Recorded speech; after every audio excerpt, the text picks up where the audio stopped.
जैसे महाराज ने ये प्रश्न पूछा कि साथ में लेकर आए हो ना, सुमंत जी का धैर्य समाप्त हो गया और फपक कर रोने लगे। सुमंत जी को रोता हुआ देख चक्रवर्ती जी व्याकुल हो गए। कहे, सुमंत, यदि अपने राजा को जीवित देखना चाहते हो तो जहां राम है वहां शीघ्र मुझे पहुंचाओ, अन्यथा मेरा प्राण निकलने वाला है। सुमंत जी ने कहा, महाराज आप तो धर्म धुरंधर हैं, ज्ञानी हैं, राम को आपके अलावा कौन जानता है।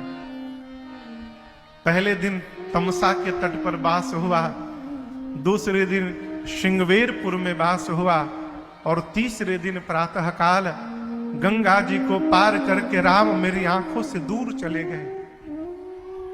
जाते समय राम जी ने मुझसे कहा, तात जाकर पूज्य पिताजी के चरणों में मेरी ओर से प्रणाम करके कहिएगा कि राम की चिंता न करे। 14 वर्ष बाद स्वयं राम आकर उनके चरणों में दंडवत करेगा। जैसे महाराज ये पूरा वक्तव्य सुने, पूज्यपाद गोस्वामी जी कहते हैं, प्राण कंठगत भयउ भुआलो। महाराज के शरीर का प्राण ऊर्ध्व गति किया और कंठ में आके फंस गया। देखिए, जो मनुष्य जितना अधिक पुण्यशाली होता है, जो मनुष्य जितना अधिक निर्मल होता है, उसके शरीर का प्राण शरीर के उतने ऊपर के भाग से निकलता है,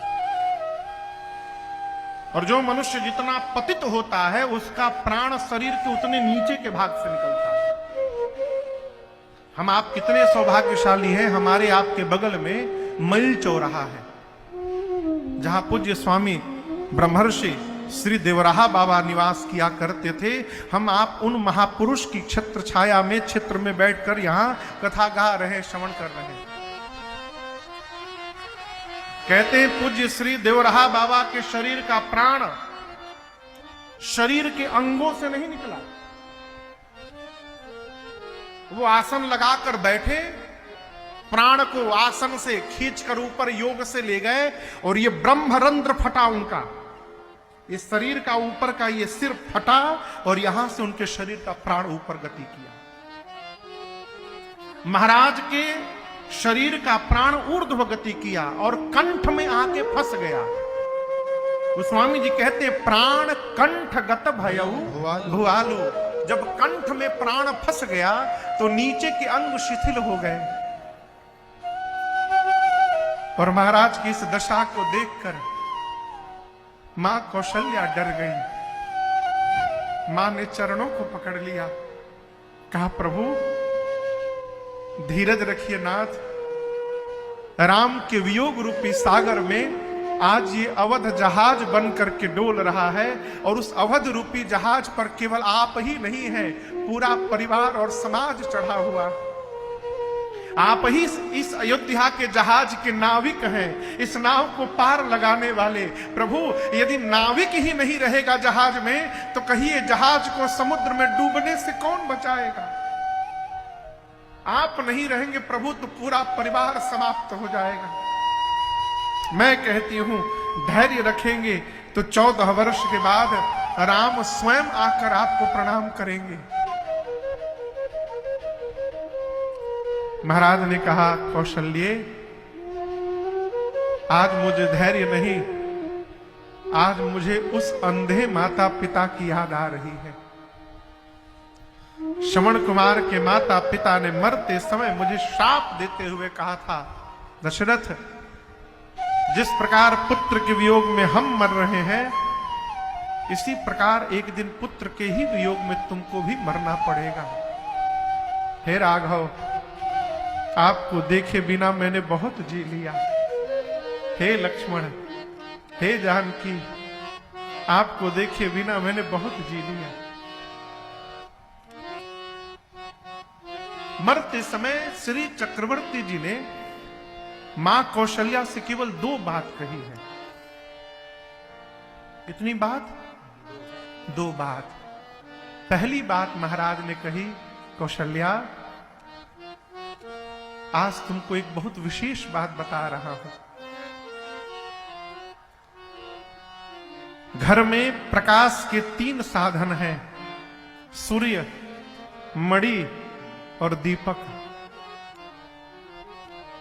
सूर्य पर अपना कोई अधिकार नहीं है, समय आने पर सूर्य डूब ही जाएंगे। मणि सबके पास हो यह आवश्यक नहीं है, लेकिन दीपक सबके घर में होता है, जो उसके घर को अंधकार में प्रकाशित करता है। इसलिए हे कौशल्या, आपसे मरते समय एक बात कहना चाहता हूं, अपने घर के दीपक को बचा करके रखिएगा। मां ने पूछा, प्रभु ये दीपक कौन है? तब महाराज ने कहा, इस बात को कौशल्या मैया चित्रकूट में सुनैना जी से कह रही हैं कि महाराज ने मरते समय मुझे कहा था, बार बार मोहि कहे मही पा, जाने हूं सदा भरत कुलदीप। महाराज ने कहा कि भरत को कुल का दीपक समझिएगा। और दूसरी बात महाराज ने कहा कि कौशल्य, मैं तो अब जा रहा हूं। महाराज राम जी को राम से अधिक राघव कह के बुलाते थे। कहे कि जब मेरे राघव 14 वर्ष बाद आएंगे ना, साथ में मेरी बहू जानकी भी साथ में होंगी, लेकिन एक भार मैं आपको जीवन पर्यंत के लिए सौंप रहा हूं कौशल्य। सीता जी जितनी सेवा हो करें, लेकिन भोजन कराने का राघव का जिम्मा आप किसी को सौंपिएगा मत, वो काम आप किया करिएगा। सीता जी को भोजन कराने के लिए ना सौंपिएगा। मेरे राघव जब भोजन करने बैठे तो आप ही भोजन कराइएगा, और जब वो भोजन न करें तो राघव के सामने मेरे चित्र को लाकर रख दीजिएगा और मेरी सौगंध दिलाकर उनको भोजन कराया करिएगा, अन्यथा मेरे राघव भोजन नहीं करेंगे कभी। इतना कह के महाराज ने कहा, राम आपको देखे बिना मैंने बहुत जी लिया। हे लक्ष्मण, हे जानकी, मैंने बहुत जी लिया आप लोगों को देखे बिना। राम जी के बन गए वो 6वीं रात्रि थी, इसलिए मानो महाराज प्रायश्चित कर रहे हो। राम राम कही राम कही, राम राम कही राम, तन पर हरे रघुबर बिरह, राम गयऊ सुरधार। उसी समय अविलंब महाराज 6 बार मुख से राम राम राम राम राम राम कह के, और महाराज ने तत्क्षण प्राण का त्याग कर दिया। पूज्यपाद गोस्वामी तुलसीदास जी कहते हैं, महाराज ने जिया ना मराना फल दशरथ पा